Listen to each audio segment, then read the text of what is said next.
warahmatullahi wabarakatuh. Alhamdulillah kita dapat bertemu dan berjumpa kembali di dalam pembelajaran jarak jauh bersama Abu Kurdi. Semoga apa yang kita pelajari hari ini diberikan kemudahan dan kelancaran oleh Allah Subhanahu wa Ta'ala, sehingga kita dapat memahami aneka ragam pengetahuan. Tentunya agar hal itu dapat tercapai dan diberikan segala harapan kita, mari kita sama-sama berdoa memohon kehadirat Allah Subhanahu wa Ta'ala. Yuk sama-sama kita berdoa. Bismillahirrahmanirrahim. Raditu billahi rabba wa bil islami dina wa bi muhammadin nabiyya wa rasula. Rabbi zidni ilma warzuqni fahma. Amin ya rabbal alamin. Semoga apa yang kita harapkan diberikan oleh Allah Subhanahu wa Ta'ala, dan apa yang kita hayalkan menjadi sebuah kenyataan. Kita dijadikan anak-anak yang cerdas dalam ilmu agama, dan dijadikan anak-anak yang soleh dan yang soleha. Amin ya rabbal alamin. Anak-anakku yang soleh dan yang soleha, materi pembelajaran kita sekarang yaitu pelajaran keempat, yaitu tentang ayo membayar zakat. Nah, tentunya kita harus memahami makna arti zakat, macam-macam zakat, dan juga orang yang berhak menerima zakat, serta hikmahnya berzakat. Nah, semoga apa yang kita pelajari hari ini diberikan kemudahan ya. Tentunya kita harus serius memperhatikan video pembelajaran ini. Nah, anak-anakku yang soleh dan yang soleha, coba kalian perhatikan gambar tersebut. Semoga kalian dapat memahaminya, karena gambar tersebut berkaitan dengan materi kita, yaitu tentang pertanian, tentang seorang pekerja, tentang seorang berdagang yang berniaga. Ya, tolong perhatikan gambar tersebut.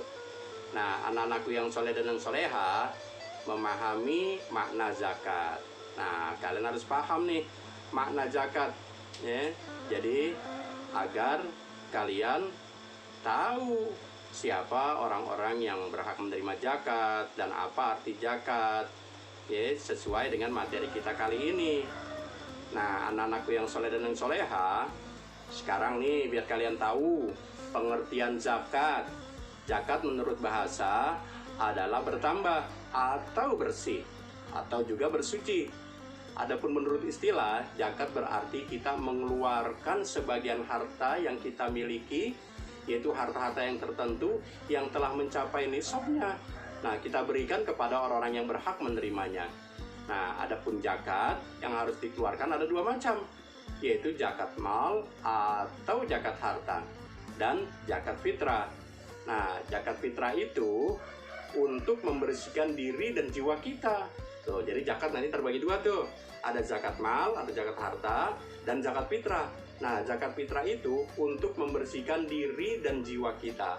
Nah, sedangkan zakat mal atau zakat harta, jika telah mencapai batas jumlah tertentu atau ukuran nisabnya, dan 1 tahun nisabnya, nah itu baru dapat terkena harus mengeluarkan zakat.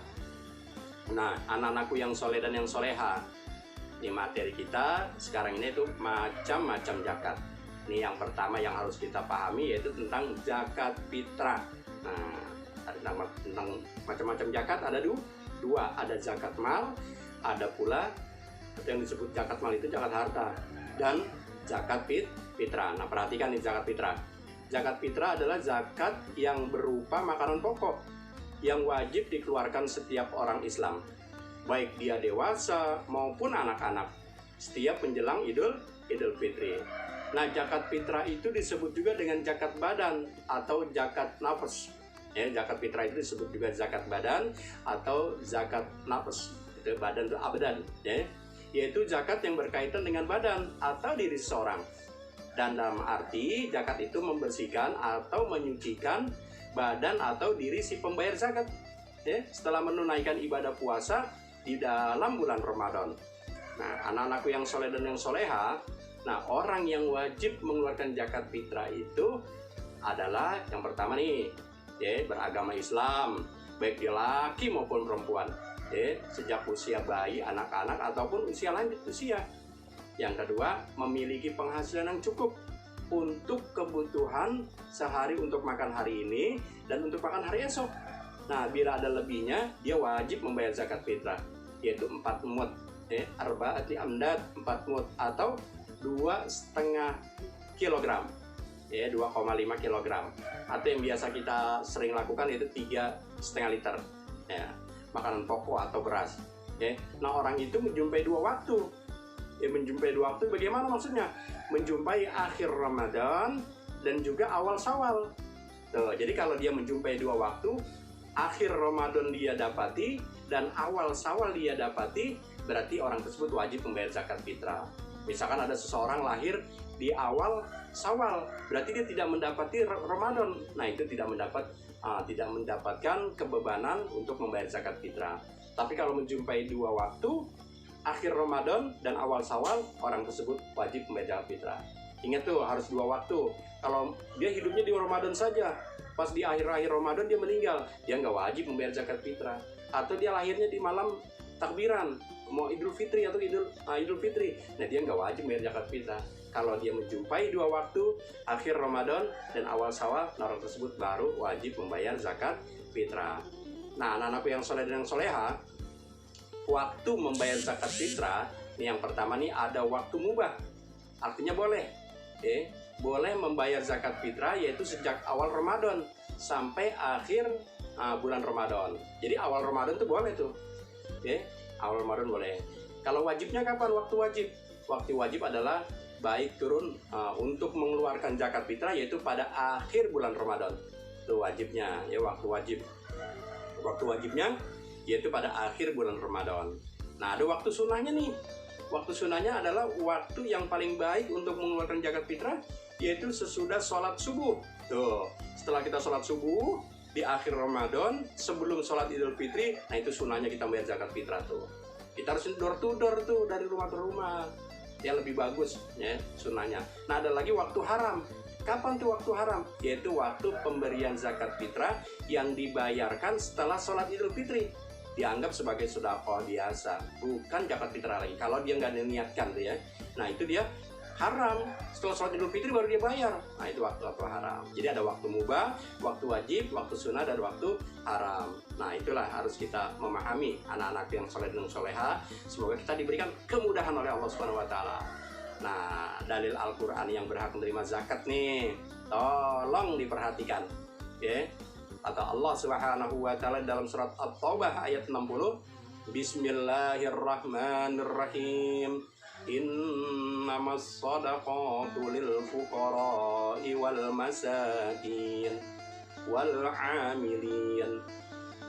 'amilina 'alaiha wal mu'allafati qulubuhum wa fir riqab wal gharimin wa fi sabilillahi wa banis sabil faridatan minallah wallahu alimun hakim.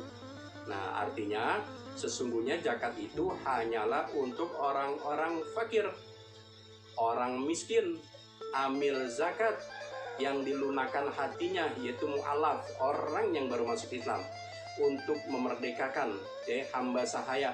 Nah, orang budak, gharim, rikob, budak wal gharimin, dan orang-orang yang terlilit hutang, orang yang punya hutang, orang yang berhutang, wa fi sabilillah, dan orang-orang yang berjuang di jalan Allah Subhanahu Wa Taala.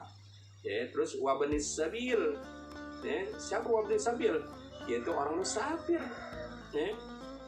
itu orang-orang yang sedang dalam perjalanan. Faridatan minallah, sebagai kewajiban dari Allah Subhanahu Wa Taala. Wallahu alimun hakim, Allah maha mengetahui dan maha bijaksana, Allah maha tahu. Jadi apa yang Allah perintahkan penuh dengan kemanfaatan. Tapi kalau apa yang Allah perintahkan kalian tinggalkan, tentunya akan mendapatkan mudaratan dan kebahayaan. Nah, atiullah war rasul, taati Allah dan Rasulnya. Nah, ini dia perintah tentang orang-orang yang berhak menerima zakat. Nah, anak-anakku yang soleh dan yang soleha, orang yang berhak menerima zakat fitrah, yang tadi tuh ayat yang tadi telah kita baca. Yang pertama tuh fakir, yaitu orang yang tidak memiliki harta, ya, tidak memiliki harta, tuh, dan tidak mempunyai mata pencarian yang tetap. Misalkan nih, kebutuhan sehari-hari kita 100.000 nih buat makan, biaya makan. Nah, orang tersebut dapatnya di bawah 50.000, di bawah separoh. Ya, berarti nama orang tersebut fakir, sungguh harus kita perhatikan. Dan yang kedua orang miskin, yaitu orang yang mempunyai mata pencarian tapi tidak mencukupi. Dia tidak mencukupi kebutuhan sehari-harinya. Misalkan kebutuhannya tadi 100.000, tapi dia dapatnya di atas separoh. Dapat 55.000, tapi di bawah kebutuhan. Misalkan kebutuhannya 100, dapatnya 70, 80, 90 gitu. Tapi kalau fakir tadi lebih parah lagi tuh, di bawah 50% dapatnya. Tapi kalau miskin dapatnya di atas 50% tapi tidak mencapai 100.000 kebutuhan kita. Nah, ada lagi amil, yaitu panitia atau pengurus bagian zakat. Nah, itu juga orang yang tersebut berhak menerima zakat. Dan juga yang keempat itu mu'alaf. Mu'alaf itu orang yang baru masuk memeluk agama Islam, yang masih perlu bimbingan dan perhatian kita semua. Nah, orang tersebut juga berhak menerima zakat. Dari al-fakir, miskin, amil, mu'alaf. Dan selanjutnya yang kelima, hamba sahaya, yaitu budak. Orang yang dijadikan akan merdeka atau bebas. Nah, itu harus kita memberi zakat tuh budak.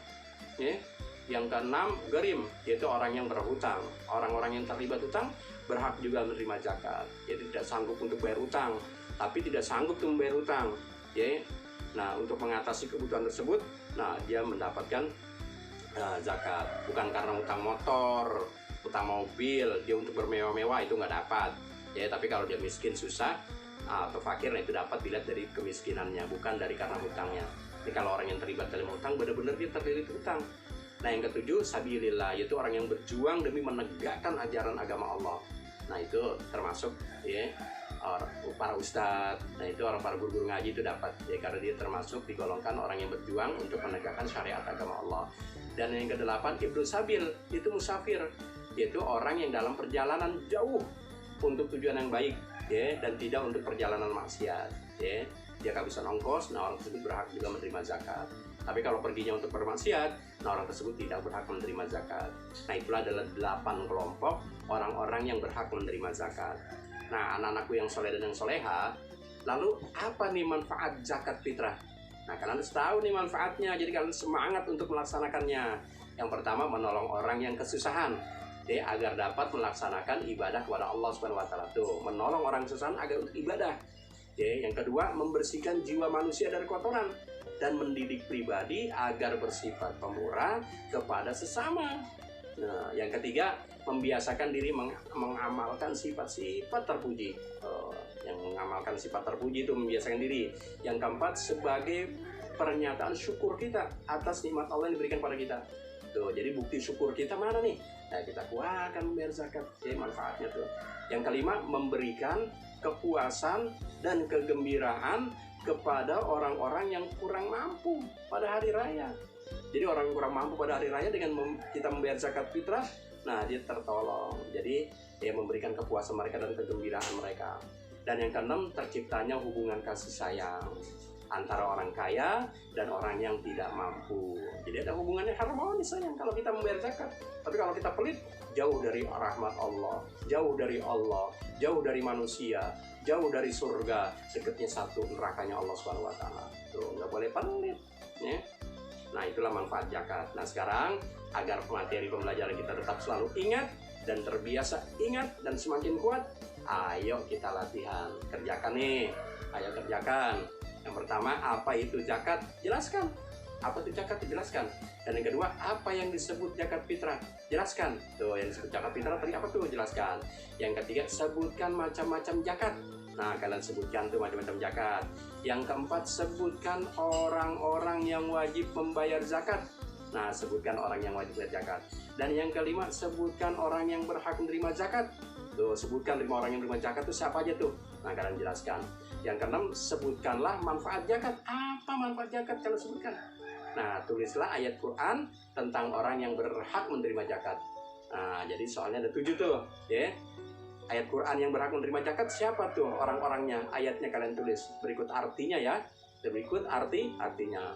Nah, semoga kita selalu senantiasa diberikan kesemangatan di dalam belajar.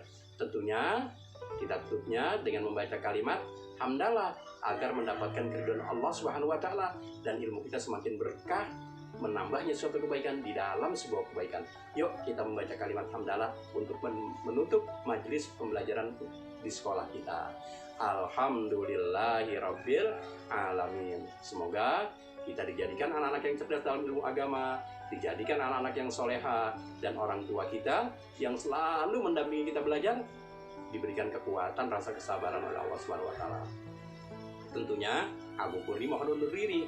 Insya Allah kita dapat bertemu dan berjumpa kembali di dalam acara gelombang yang sama, yaitu pembelajaran jarak jauh. Wabillahi taufiq wal hidayah. Wassalamualaikum warahmatullahi wabarakatuh.